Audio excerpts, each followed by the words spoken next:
नमस्कार, आप देख रहे हैं न्यूज़ पीआर और मैं हूं आपके साथ ऋतु। नीट एक ऐसा एग्जाम होता है जिसके लिए लोग सुसाइड तक कर लेते हैं। बच्चे कई साल तक घर नहीं जाते हैं, कई लोग अपनी जीवन की पूंजी लगा देता है, कई लोग त्योहार छोड़ देते हैं और कई लोग दोस्ती यारी और ना जाने क्या क्या छोड़कर इसकी तैयारी करते हैं। लेकिन जैसे ही स्टूडेंट्स एग्जाम देके आते हैं, उनके कुछ ही दिन बाद उन्हें निराशा हाथ लगती है। उन्हें पता चलता है उनके क्वेश्चन पेपर लीक हो गए थे और अब जो है वो फिर से एग्जाम कराए जाएंगे, जिसके बाद जो है अब नीट क्वेश्चन लीक मामले में एक बड़ा खुलासा निकलकर सामने आया है। जी हाँ, दरअसल हम आपको बता दें कि महाराष्ट्र के लातूर का एक बड़ा कोचिंग संस्थान, जिसका सालाना टर्नओवर 100 करोड़ रुपए से ज्यादा बताया जा रहा है, अब सीबीआई की जांच के वो घेरे में आ गया है। इस मामले के सामने आने के बाद सीबीआई ने संस्थान के दफ्तर पर छापेमारी की है और कई दस्तावेज व इलेक्ट्रॉनिक डिवाइस की जांच अभी चल रही है। इस बड़ी कार्रवाई के घेरे में सीधे Renukai chemistry classes career centre institute के मालिक शिवराज मोटेगांवकर आ गए हैं।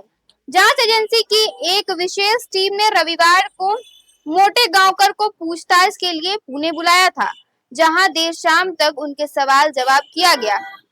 इससे पहले शुक्रवार को भी टीम ने उनके लगातार 11 घंटे तक जो है वो लंबी पूछताछ की थी और फिर आगे की जांच के लिए पुणे आने का नोटिस थमा दिया था।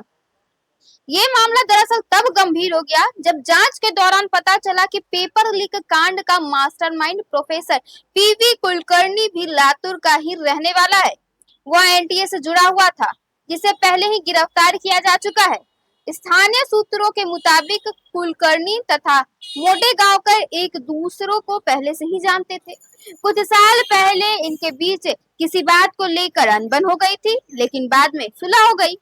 इसी कनेक्शन को खंगालने के लिए सीबीआई रविवार को दोबारा लातूर में मोटेगांवकर के दफ्तर पहुंची। वहां कंप्यूटर, लैपटॉप तथा आईपैड जैसे इलेक्ट्रॉनिक डिवाइस को जब्त करके जांच करने की कार्रवाई फिलहाल चल रही है।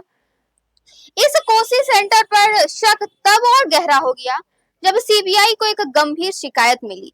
शिकायत में दावा किया गया कि आरसीसी इंस्टीट्यूट के मॉक पेपर के कई सवाल नीट में डायरेक्ट पूछे गए हैं।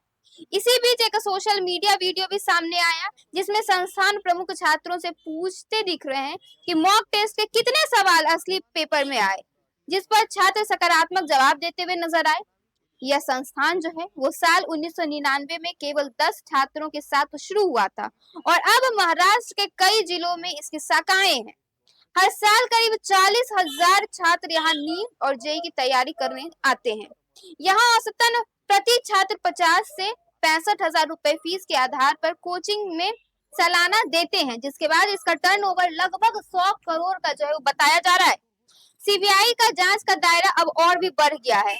इससे पहले नागालैंड के एक कारोबारी पर भी छापेमारी की गई थी, जिस पर आरोप है कि उसने अपनी ही बेटी के लिए पेपर लीक करवाए थे और कहीं ना कहीं उनका मानना था कि अगर कोई अपनी बेटी के लिए कोई कार्रवाई करता है या अपनी बेटी के भविष्य के लिए कुछ अच्छा करता है तो उसमें क्या कुछ गलत है। अब आगे ये देखना बेहद दिलचस्प होगा कि सीबीआई इसमें क्या कुछ जांच करती है और क्या कुछ निकल कर सामने आता है और नीट के स्टूडेंट को कितनी दूर तक इंसाफ मिल पाती है। फिलहाल के लिए बस इतना ही। ऐसे ही तमाम खबरों के साथ बने रहने के लिए देखिए न्यूज़ पीआर। धन्यवाद।